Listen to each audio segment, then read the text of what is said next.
The Newshour Special Edition.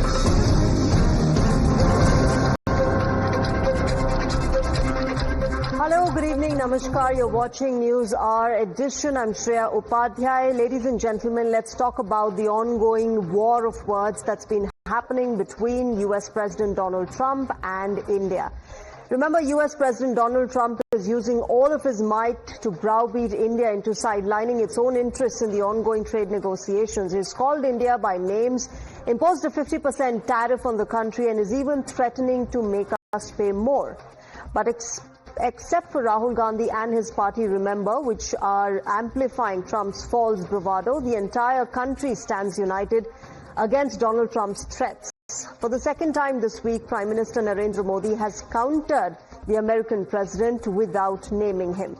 After making it clear that he's ready to pay any price for safeguarding farmers and fishermen's interests, the Prime Minister today took down Donald Trump's dead economy jibe at India. Addressing an event in Bengaluru, the Prime Minister pointed to the fact that India is the fastest growing economy in the world, and in no time, India will become the third largest economy, only behind United States of America and China.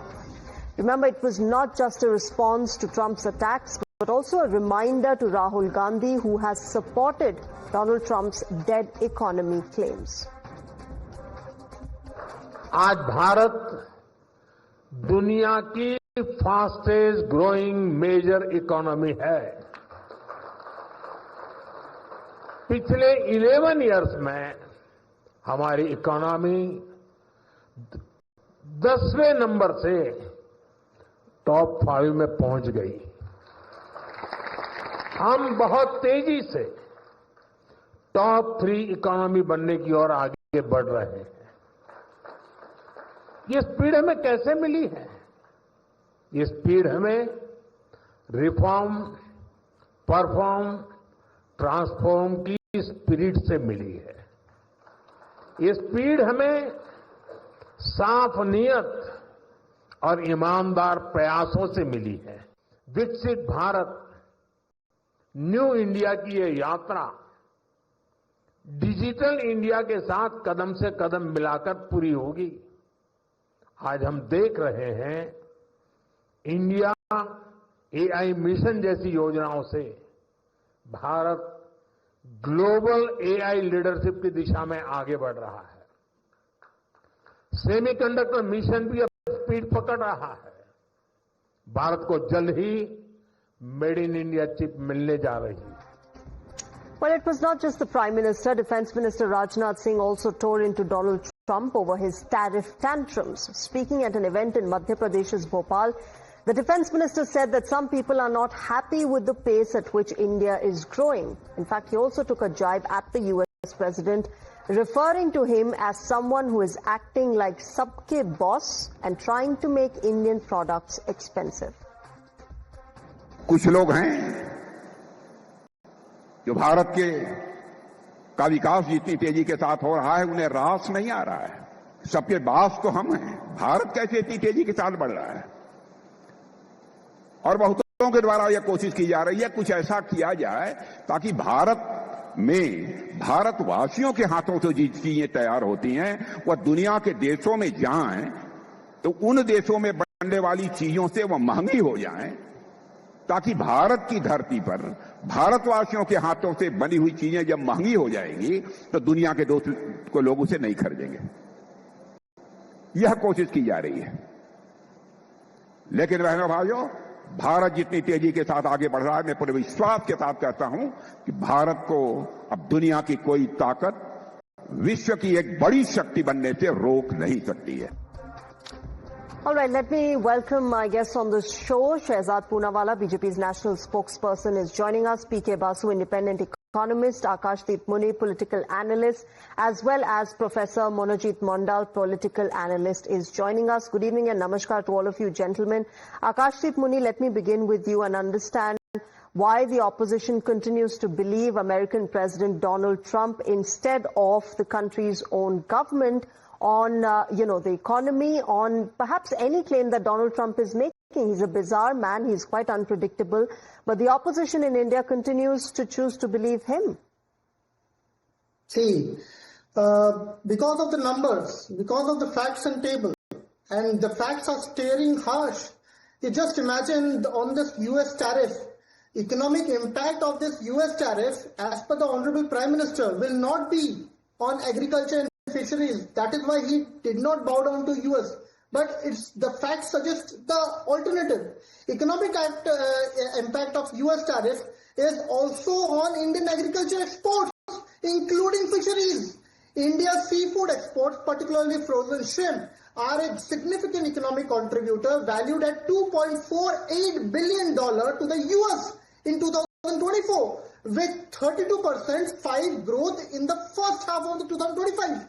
The imposition of 50% US tariff on Indian goods compared to a lower tariff in comparison to other countries like Chile, Ecuador, Indonesia, Vietnam, which is 10 to 20%, directly threatens the competitiveness of India aqua farmers, especially in states like Andhra Pradesh, Gujarat, Odisha, Tamil Nadu. Don't we know these facts? We know it, but we tend to deliberately ignore it. Why? I don't know. Even in contrast to agriculture. Let me come to agriculture also. Akash Deep Muni, since you're talking about numbers and figures, do you also agree that India has become the 4th largest economy? That's also a number that we're looking at, and that's also a number that as a country we are united in 50% of the celebrating. Whole economy is in the hands of 1% of Indians. Do you know that also? Empowering is not empowering the businessman. Empowering is सबका साथ सबका विकास. क्या सबका साथ सबका विकास हो रहा है? I am just talking about agriculture also. Okay. It's not for fisheries only. Can I give me 30 seconds? I'll talk about agriculture also. You know, India already imports 60% of vegetable oil demand, including GM-based soy and oils, and over 90% of the cotton crops is GM. We have not, by negotiation at least, we could have transferred the technology of GM crops. That also was not done. If this technology transfer would have happened, India would have been profited with billions of dollars. Okay. But unfortunately, it was not done. I don't know why. Other countries have did, like Canada. Okay. EU. Okay. Before I get in PK Basu to clarify this for us, let me get in a reaction from Shehzad Poonawalla. Shehzad, go ahead. I hope Mr. Muni will have the patience and the temerity to listen to me. We are the fastest growing large economy. We were in 11th position, we are in 4th position, heading towards 3rd position. Our foreign exchange reserves were $250 billion, today they're $650 billion. Our FDI is highest, our GST is highest, our income tax collections are highest, our exports are highest. We have given 40 lakh crores in Mudra loans, we have given 11 lakh crores for capital expenditure year after year. We have got now from 4 unicorns to 110 unicorns, 25 unicorns to 110 unicorns. We have 400 startups which are now 1.5 lakh startups. Our UPI transactions are more than European Union, United States, Russia and China all put together. Our agricultural exports are at $53 billion. Our semiconductor plants are under construction. There is zero income tax on tax up to 12 lakh rupees. We have 100 new operational airports. 25,000 crores of agriculture budget is 1,25,000 crores. We have given about 3.5 lakh crores in Kisan Samman Nidhi. The 2 lakh crores in MSP we gave for wheat and rice is now up to 6 lakh crores. And our MSP on pulses has gone up by 7,500% in terms of the procurement. These are all facts, and if I'm lying, PK Basu will school me right now. But having said that, Shreya, I just want to ask 2 questions. Forget convincing Basu, Shreya, Monojit. Just convince Rajiv Shukla. Times Now people ran with the mic. Rajiv ji, economy is dead, says Mr. Trump and Rahul ji. He says Trump is delusional. Aage ka bola nahi. Then they went, Tharoor ji, economy is dead. Economy is dead. Rahul ji has detected economy is dead. Tharoor ji started laughing. तो मुनि जी मुझको मत convince करो, आप अपना MP को convince करो. 2 MP ने बोला है, उनको जाकर कन्विंस करो इकोनॉमी इज डेड. आप डिबेट करता है, बहुत अच्छा डिबेट करता है, पर कभी फैक्ट फिगर के साथ भी करो. And GM crop you are allowed in 2010. Facts के बारे में बात कर रहा हूँ. I will break all the facts. Give me just 30 seconds. आप मुझे 30 सेकंड्स दो. अभी quickly आकाश दीप मुनि. Sir, take 45 seconds. Okay. Now you talked about. Now I'll go one by one. ठीक है ना? You talked about economy. Don't we know that what is the rupee is falling with respect to dollar? Rupee has sought the record low in the lifetime, 87.65 rupees per USD.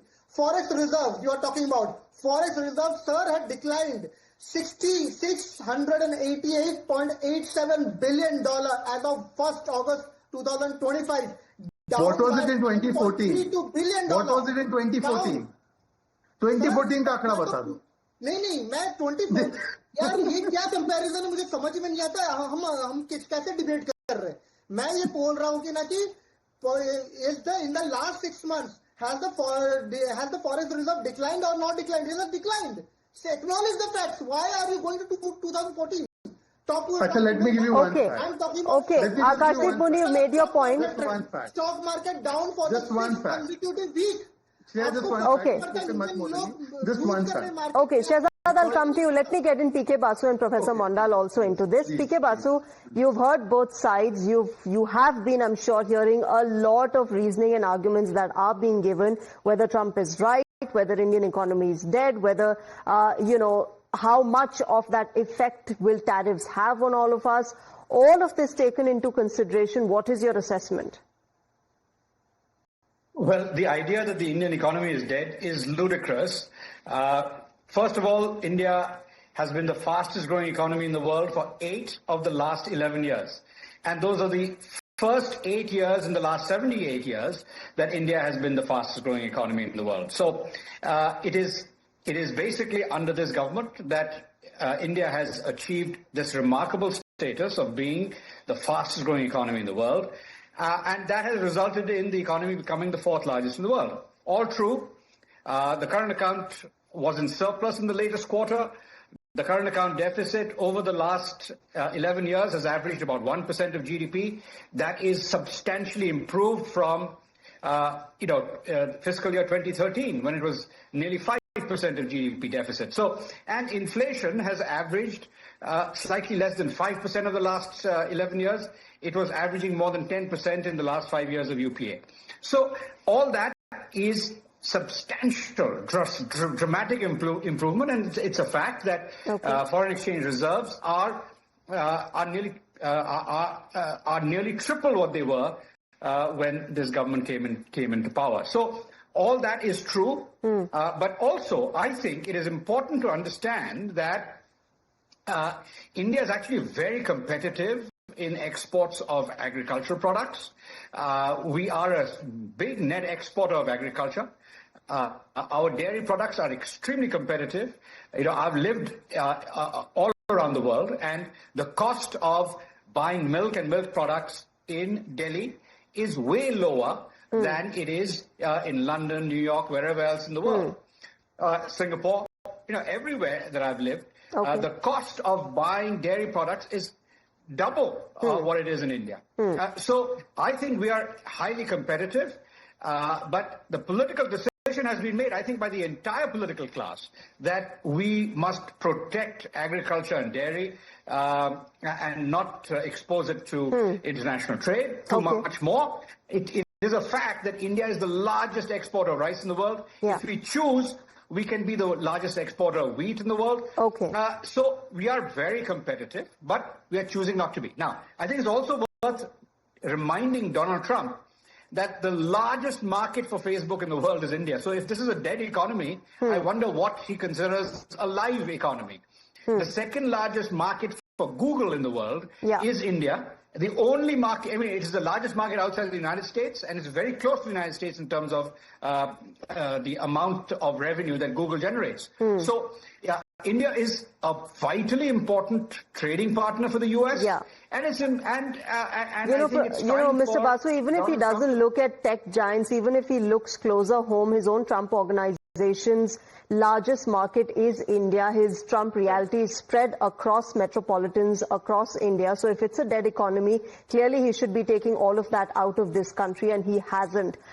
So Donald Trump perhaps has a lot of introspection to do. May I just point one more thing out, which is that Trump has imposed an additional 25% tariff. So that's now a 50% tariff effective 27th of August. But that is based on India importing oil from Russia. Now, on the 15th of August, Trump is meeting Putin at a summit in Alaska, at which he is proposing a peace deal under which there will be some swaps of land. And if that comes about, then the basis for imposing the 25% tariff is completely gone. But that's a faraway dream, Mr. Basu, because that swapping of land isn't coming in from the Ukrainian side. That has been rejected by Zelensky. But, you know, that's for another day, another debate. But let me get in Professor Mandal into this. Professor Mandal, you've heard Mr. Basu make those arguments. You've, heard him say that this is an economy which is booming, which is growing, and therefore why does the opposition keep questioning the center, the government, on somebody like Donald Trump's claims, who has been very hypocritical in his, allegations against India? So the questions are natural because this somebody like Donald Trump has been professed friend of Mr. Modi, for whom Mr. Modi campaigned 5 years ago. Ab ki baad Trump Sarkar. That's the simple reason. The opposition is asking the question is because of the fact that you might call him a joker now, but this joker has been bullying Mr. Modi and Indian government since the time of that ceasefire declaration in the month of May, right? That's the simple reason. And then come to the real data, the tariffs, it's called tariffs, up-top tariffs. If he is doing so, why can't we answer with the same? I don't think Indian economy is dead, but yes, the market has taken a huge hit in the last 3-4 weeks. We have to acknowledge that. Even a common man can understand how the market has taken a huge setback. Now, why can't we do the same? There are 2-3 big giant American companies. Because, Professor Mandal, perhaps we're not a bully like America and like Donald Trump, number one. And number two, would you have predicted how Donald Trump will turn out? Can anybody in this world predict how Donald Trump will turn out? Yes. But then he is ruling the roast.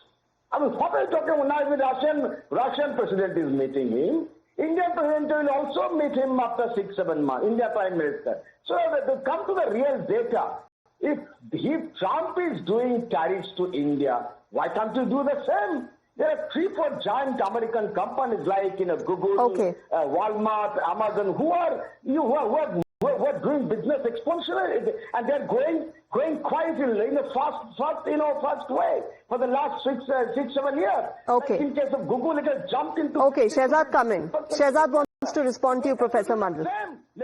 First of all, I don't understand this bullying culture where he can't even stop us from buying oil from Russia, but he stopped our Operation Sindoor.